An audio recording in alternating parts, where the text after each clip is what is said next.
Hello मेरे प्यारे प्यारे लिसनर्स, कैसे हैं आप लोग। उम्मीद करती हूँ अच्छे होंगे और अच्छे ही रहना। आई विश आप लोग अच्छे रहें।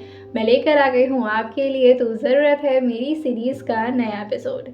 अब तक की कहानी में हमने देखा माही जो अपनी कांपती हुई आवाज़ में कार्तिक को देखती है और उनसे कहती है, आप यहाँ क्या कर रहे हैं?" वहीं कार्तिक जो बहुत ही कामली माही से कहते हैं, तुम्हें ये समझाने में कितना वक्त लगेगा जान, कि जहाँ माही होगी उसका कार्तिक भी वहीं होगा। माही को तो अपनी आंखों पर जैसे भरोसा ही नहीं हुआ था कि आखिर कार्तिक जी उसके सामने कैसे आ गए। वहीं दूसरी तरफ ईशानी जो रौनक से अपना हाथ छुड़ाकर माही के पास भागने की कोशिश कर रही थी कि तभी रौनक ने उसे दोबारा से कमर से पकड़कर उसे चेयर पर बैठाते हुए उसे एक रस्सी लेकर वहीं पर बांध दिया। ईशानी जो बहुत ज़्यादा कोशिश कर रही थी कि वो माही के साथ रहे, क्योंकि इस सिचुएशन में माही को वो अकेले नहीं छोड़ सकती थी। मगर तभी रौनक ईशानी को समझाते हुए कहता है, देखो ईशानी, अगर माही ने कार्तिक सर को कुछ भी उल्टा सीधा कहा तो वो सह लेंगे, क्योंकि वो उनकी माँ ही है। मगर तुम्हारी कोई भी बात नहीं सहेंगे वो। कार्तिक सर का गुस्सा तुम नहीं जानती हो, तुम उनके गुस्से से वाकिफ नहीं हो ईशानी।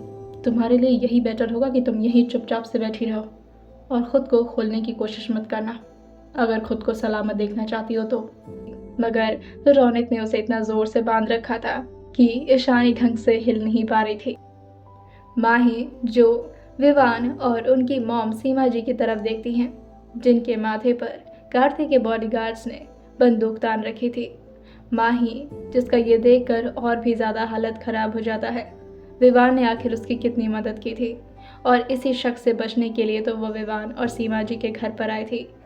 और अगर उसकी वजह से सीमा जी या विवान में से किसी को भी कुछ भी हुआ तो माही खुद से कभी नज़रें तक नहीं मिला पाएगी, जिसकी वजह से वो कार्तिक से हाथ जोड़कर विनती करते हुए कहती है, प्लीज़ प्लीज़ मेरी गलती की सज़ा इन लोगों को मत दीजिए। मैंने गलती की है आपसे दूर आकर, मुझे मुझे पनिशमेंट दीजिए, उन्हें छोड़ दीजिए प्लीज़। कार्तिक जो माही के करीब आते हैं और उसके माथे के पसीने को पोंछते हुए कहते हैं, तुम इतना डर क्यों रही हो? डरना था तो तब डरती जब मुझसे दूर आने का फैसला किया तुमने। हिम्मत कैसे हुई कार्तिक से दूर आने की तुम्हारी, वो भी बिना मेरे परमिशन के। कार्तिक की आंखें धीरे धीरे उनके गुस्से को दिखा रही थी। माही जो कार्तिक के साथ अपनी आई कांटेक्ट मेंटेन नहीं कर पा रही थी और वो अपनी नज़रें तुरंत ही नीचे झुका लेती है। वहीं कार्तिक जो उसका चिन्ह पकड़ते हुए उसके चेहरे को दोबारा अपनी तरफ करते हैं और उससे घूरते हुए देखते हैं और कहते हैं, मुझसे आंखें मिलाकर बात करो। मेरी माही मुझसे आंखें चुरा कर बात नहीं कर सकती। माही जो अपनी नज़रें कार्तिक की तरफ करती है तो वो अंदर तक कांप जाती है। कार्तिक की आंखें गुस्से से लाल हो चुकी थीं। माही जो अपने दोनों हाथ उनके सामने जोड़ते हुए दोबारा से कहती है, प्लीज़ प्लीज़ मुझे जाने दीजिए। मुझे नहीं पता आप ये सब क्यों कर रहे हैं, मगर मैं ये नहीं कर सकती। मुझे आपसे शादी नहीं करनी। माही ने इतना कहा ही था कि तब तक वो अपने बॉडीगार्ड को इशारा करते हुए कहते हैं, बंदूक चलाओ। जैसे ही माही ये सुनती है वो कार्तिक के पैरों के पास गिरते हुए कहती है, नहीं नहीं, आप ऐसा कुछ नहीं करेंगे। मैं माही कुछ कहती ही कि तब तक कार्तिक हल्का सा स्माइल करते हुए माही की ऐसी हालत देखकर स्माइल करते हैं और उसके सामने झुकते हुए बैठते हैं और कहते हैं, जिस इंसान से तुम्हारा दूर दूर तक कोई रिश्ता नहीं है, कोई लेना देना नहीं है, अगर उसके लिए तुम इतना परेशान हो गई तो सोचो अगर मैं तुम्हारे सो कॉल्ड मॉम डैड के साथ अगर कुछ करूँगा तो तुम्हारा क्या होगा। माही अपनी आंखें बड़ी बड़ी करके कार्तिक के चेहरे की तरफ देखती है। कार्तिक के चेहरे पर एक शैतानी स्माइल थी, जिसे देखकर माही अपना सिर ना में हिलाते हुए कांपते हुए कहती है, नहीं, मॉम डैड ठीक है ना, उन्हें कुछ हुआ तो नहीं। कार्तिक जो हंसते हुए कहते हैं, तुम तो ऐसे फिक्र दिखा रही हो जैसे तुम्हें उनकी सच में बहुत फिक्र है। अगर फिक्र होती तो तुम उन्हें मुंबई में छोड़कर यहाँ बनारस आराम नहीं कर रही होती माही। तुम अभी तक कार्तिक मल्होत्रा को समझ नहीं पाए शायद। अगर मुझे कोई चीज़ चाहिए तो मतलब चाहिए, उसके लिए अगर कुछ लोगों को ही ख़त्म करना पड़े तो that's not really a big deal for me. Mahi Kartik के ऐसे साइकोपन को देखकर उनको समझने की कोशिश करती है। कार्तिक के ऐसे साइकोपन को देखकर माही को समझ ही नहीं आ रहा था कि ये इंसान है क्या चीज़। माही जैसे उनकी आंखों में देखती है, वो उनको समझने की कोशिश करते हुए धीरे धीरे दिल ही दिल में उनसे दूर होती जा रही थी। और धीरे धीरे माही को कार्तिक से नफरत और ज़्यादा होती जा रही थी। आखिर कोई शख्स इस हद तक कैसे गिर सकता है और इस हद तक जिद्दी कैसे हो सकता है। कार्तिक जो माही से आगे कहते हैं, देखना चाहोगी अपने सो कॉल्ड मॉम डैड की हालत? आई नो दैट कि तुम ज़रूर उन्हें देखने के लिए बेताब हो रही होगी और मैं भी उनकी हालत को दिखाने के लिए बेताब हूँ। एक्चुअली मुझे तुम्हारा रिएक्शन देखना है कि तुम किस हद तक डर सकती हो मुझसे। जब लोग मुझसे डरते हैं ना माही, आई फील सो गुड। और ये बोलकर वो अपने एक बॉडीगार्ड को इशारा करते हैं जो उनके सामने एक टैबलेट ले आकर रख देता है। कार्तिक उसे अपने हाथ में लेते हुए माही को दिखाते हैं। माही जैसे ही उस टैबलेट की तरफ देखती है, उसको अपने आंखों पर भरोसा नहीं होता और वो झटके से एकदम धड़ाम से बैठ जाती है। माही को इस तरह देखकर कार्तिक उससे कहते हैं, हे तुम तो सच में बहुत ज़्यादा घबरा गई। वैसे इतना ओवर रिएक्ट भी करने की ज़रूरत नहीं है। ये लोग जिंदा हैं, अभी तक मरे नहीं हैं। एक्चुअली ये लोग तुम्हारी इस गलती की सज़ा भुगत रहे हैं। माही जो स्क्रीन में देखती है जहाँ पर ईशानी के मॉम डैड को कार्तिक के बॉडीगार्ड्स ने चेयर से बांध कर रखा हुआ था और उनके मुंह पर भी टेप चिपका रखा था और उन दोनों लोग के चारों तरफ बॉडीगार्ड्स खड़े थे जो अपने हाथों में बंदूक लिए उन्हीं को पॉइंट कर रहे थे। माही जैसे ही ये देखती है, उसकी आंखें एकदम से बंद हो जाती हैं और उसकी आंखों से आंसू गिरने लगते हैं।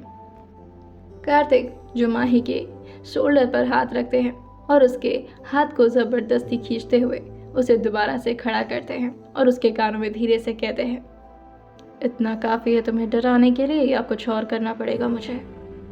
माही अपनी आंखें बंद किए हुए कहती है, मुझे क्या करना है? ऑर्डर दीजिए सर। माही ने ये बहुत ही गुस्से में कहा था। माही जो अपने गुस्से को पूरी तरह से कंट्रोल करते हुए अपनी आंखें बंद किए हुए ही धीरे से कहती है, अपनी ऑर्डर फरमाइए सर, मुझे क्या करना होगा?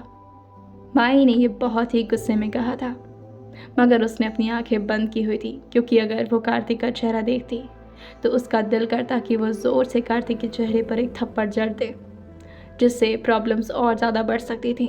इसीलिए वो अपने खुद के नेल से खुद को हर्ट करते हुए कार्तिक के आगे के कमांड को फॉलो करने के लिए खुद को तैयार कर लेती है। कार्तिक को माही के ऐसे टोन की एक्सपेक्टेशन थी।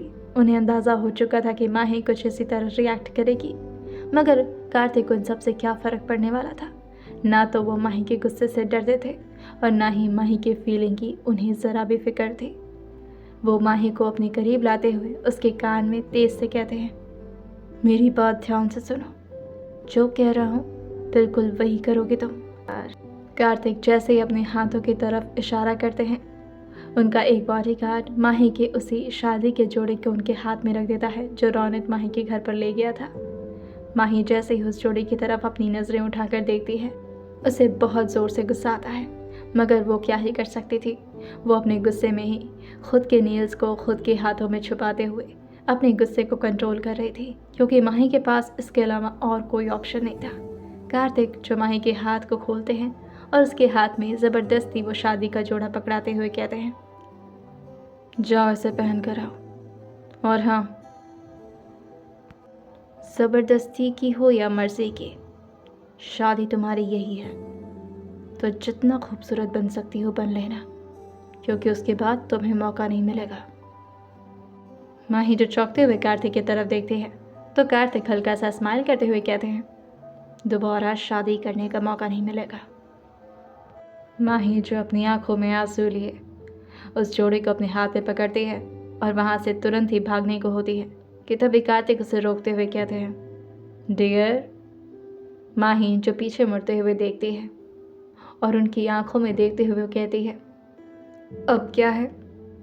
कार्तिक जो उसके करीब आते हुए कहते हैं, तुम ज्वेलरीज लेना भूल गई। तुम्हारे लिए ये शगुन की ज्वेलरीज है। कहते हैं इसे पहनने से सब कुछ अच्छा होता है। पहन कर देखो, शायद तुम्हारे साथ भी कुछ अच्छा हो जाए। और कार्तिक ये बोलकर हंसने लगते हैं। माही को कार्तिक की हंसी उसके कानों में चुभ रही थी, मगर वो कुछ नहीं कर पा रही थी। माही और ज्वेलरीज को देखते हुए कहती है, ये ज्वेलरीज नहीं, फांसी का फंदा है मेरे लिए, और आज मैं अपनी जान की कुर्बानी देने जा रही हूँ। खुश है ना आप कान्हा जी? यही चाहते थे ना आप? मेरा भरोसा उठ गया आपसे कान्हा जी, मेरा भरोसा उठ गया आपसे। और ये बोलकर वो अपने रूम में जाती है और ज़ोर ज़ोर से रोने लगती है। मिरर के सामने आकर माही अपनी आंखों के आंसुओं को पोंछती है और ज़बरदस्ती बेमन से तैयार होने लगती है। रौनक जो कार्तिक के पास भागते हुए आता है और उनसे कहता है, सर माही मान गई। कार्तिक जो मुस्कुराते हुए कहते हैं, मानेगी कैसे नहीं। कार्तिक मल्होत्रा की बात जो नहीं मानता वो बहुत पछताता है। रौनक जो अपना सिर झुकाते हुए कहता है, सर मैंने ईशानी को कार्तिक ने देख लिया था जब रौनक ईशानी को बांध रहा था। और कार्तिक रौनक के इस एक्शन के लिए काफ़ी खुश भी थे, क्योंकि कार्तिक को पता था कि अगर कोई और माही और उनके बीच आएगा तो वो कार्तिक के गुस्से की आग में जल जाएगा। रौनक कुछ कह पाता कि तभी कार्तिक उससे कहते हैं, खोल दो उसे और उससे कहो मेरी माही को जल्द से जल्द तैयार करके लाए। रौनक अपना सर झुकाते हुए उनके ऑर्डर पर अपना सर हाँ में हिलाता है और तुरंत ईशानी के पास जाता है और उसके डोरी को खोलते हुए कहता है, माही को जल्दी से तैयार करके लाओ, ये तुम्हारी रिस्पॉन्सिबिलिटी है। ईशानी जो रौनक को बिना देखे तुरंत ही माही के रूम में भाग जाती है।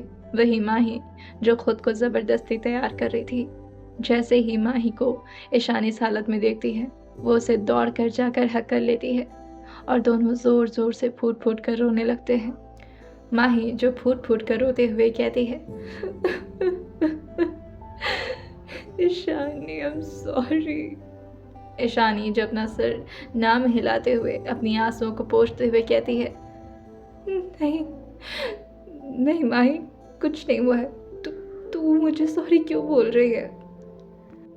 माही जो रोते हुए आगे कहती है, मेरी वजह से तुम्हारे मॉम डैड।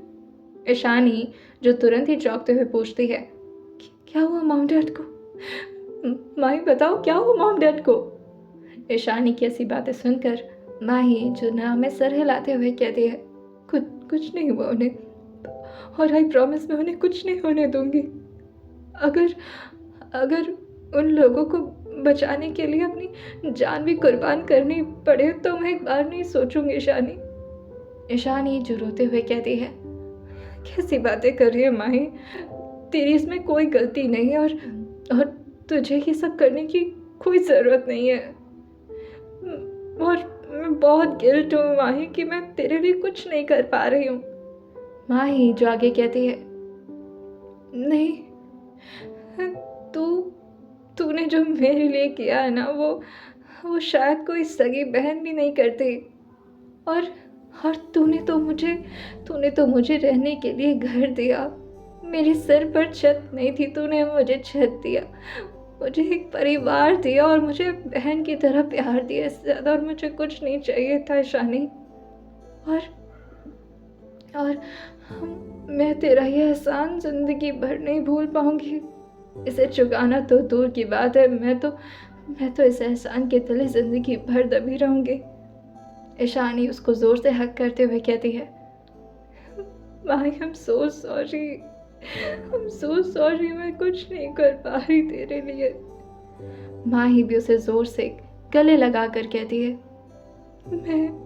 मैं डिज़र्व करती हूँ, शायद सब कुछ मेरी वजह से हो रहा है, मेरी गलती होगी कुछ, मेरी वजह से और मेरी गलतियों की वजह से तेरी फैमिली प्रॉब्लम में आ गई ईशानी, और न जाने कितने लोग प्रॉब्लम्स में आ जाएंगे। इससे बेहतर यही होगा कि मैं खुशी खुशी इस कुर्बानी को मंजूर कर लूँ। और माही दोबारा से तैयार होने में लग जाती है। ईशानी उसे रोकते हुए कहती है, क्या तू रह पाएगी कार्तिक सर के साथ? क्या तुझे लगता है कि तू जी पाएगी उनके साथ? माही जो सर हाँ में हिलाते हुए कहती है, हाँ, जो जिंदगी मैं डिजर्व करती हूँ, अब वही ज़िंदगी जीने का वक्त आ गया है। ये खुशियाँ और ये ज़िंदगी मेरे लिए नहीं बनी थी ईशानी, शायद मेरे किसी कर्म का ही नतीजा है और अब मुझे उसे सहना ही होगा। हाँ, मैं कभी भी उन्हें अपने पति की जगह नहीं दूंगी, मगर अगर वो ये चाहते हैं कि मैं उनसे शादी करूं तो मैं ज़रूर करूंगी। मेरे पास इसके अलावा और दूसरा कोई ऑप्शन नहीं है। मुझे तैयार कर ईशानी, मुझे तैयार कर। माही जो ईशानी से कहती है, मुझे तैयार कर ईशानी, तेरी दोस्त की शादी है। आज तेरी दोस्त दुल्हन बनने जा रही है, उसे तैयार नहीं करेगी? ईशानी जो रोते हुए कहती है, मेरे हाथ तुझे तैयार करने के लिए नहीं उठ रहे। कि तभी रौनित माही के डोर पर नॉक करते हुए कहता है, तैयार हो गई माही? बाहर आओ, सर वेट कर रहे हैं, ज़्यादा वक्त नहीं है उनके पास। ईशानी को तो बहुत तेज़ गुस्सा आता है, जिसकी वजह से वो रौनित को डांट लगाने के लिए बाहर जाती है। कि तभी माही उसका हाथ पकड़ते हुए कहती है, नहीं ईशानी, एक गलती और हमारी मॉम डैड की ज़िंदगी, बेहतर होगा कि हम शांत रहें। ईशानी माही से कहती है, ऐसे कैसे कर सकता है कोई कानून नाम की चीज़ है या नहीं? मैं पुलिस के पास जाऊंगी माही। माही जो अपने दर्द भरे मुस्कान को अपने चेहरे पर लाते हुए अपने गम को छुपाते हुए कहती है, तुझे लगता है इसका कोई फ़ायदा होगा? जिस शख्स के साथ आज मैं फेरे लेने जा रही हूँ वो कोई मामूली शख्स नहीं है और पुलिस कुछ नहीं कर पाएगी उनके सामने। और ऐसे लोगों के साथ तो पुलिस भी मिली रहती है ईशानी। ईशानी जो माही से कहती है, तो इसका मतलब क्या कि हम कोशिश भी नहीं करेंगे और वो हमारे मॉम डैड के माथे पर बंदूक रख के हमसे जो मन चाहे वो करवाएंगे? माही जो सर हाँ में हिलाते हुए कहती है, हाँ, अमीर है ना वो, पावरफुल है, अमीर है, बस यही तो चाहिए ज़िंदगी जीने के लिए। कड़वा सच है मगर सच तो यही है ना ईशानी, कि ज़िंदगी जीने के लिए पावरफुल और पैसे होना सबसे ज़्यादा ज़रूरी होता है। जिसके पास पावर और पैसे हैं ना, उसके पास सब कुछ है और वो पूरी दुनिया को अपने इशारों पर नचा सकता है। प्लीज़ देर मत कर ईशानी, आज तेरी दोस्त को दुल्हन बनना है, अपने हाथों से सजा मुझे। ईशानी जो माही से कहती है, तेरी तकलीफ को देखकर ऐसा लग रहा है माही जैसे तू शादी के लिए नहीं अपनी मैयत के लिए तैयार हो रही है। ईशानी की बात सुनकर माही अपनी आंखें बंद करती है और अपने चेहरे पर दोबारा से स्माइल लाते हुए ड्रेसिंग टेबल के सामने बैठ जाती है। क्या करना चाहते थे कार्तिक माही के साथ और क्यों कर रहे थे वो माही से शादी? आइए जानते हैं इसे आने वाले एपिसोड में और सुनते रहिए तो ज़रूरत है मेरी सिर्फ और सिर्फ आपके स्टोरी विद सौम्या के साथ।